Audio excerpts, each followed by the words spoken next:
রংতুলিতে ফুটে উঠছে মনের ভাষা। ফুল পাখির সঙ্গে বাঙালির চিরায়ত রূপ ঐতিহ্য সবই ধরা পড়ছে ছোট্ট শিল্পীদের তুলির আঁচড়ে। ক্যানভাসের রঙের ছোঁয়ায় উন্মুক্ত হচ্ছে আগামীর সৃজনশীলতা। ছুটির দিনে শিশু কিশোরদের আনন্দের বন্ধনে বেঁধেছে বইমেলার বিশেষ আয়োজন শিশু প্রহর। হাসতে না কি জানে না কেউ, কে বলেছে ভাই এই শোনো না কত হাসির খবর বলে যায়। জনপ্রিয় পাপেট শো সিসিমপুর নেই এবারের আসরে, তাই গান আবৃত্তি আর চিত্রাঙ্কনেই ব্যস্ত সময় পার করছে ছোট্ট সোনামণিরা। গাছ এঁকেছি, পাখি এঁকেছি, মেঘ এঁকেছি।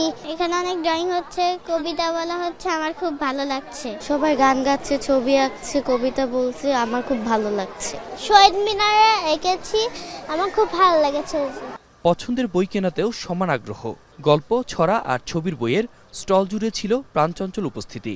গল্পের বই কিনবো, ছবির বই কিনবো, আমি কবিতার বই কিনবো, ঘুরবো আর পড়বো। রবীন্দ্রনাথ ঠাকুর আর কাজী নজরুল ইসলামের বই দেখবো, কারণ ওদের ভাষা, ছন্দ মানে অন্যান্য বইয়ের থেকে অনেক আলাদা হয়ে থাকে।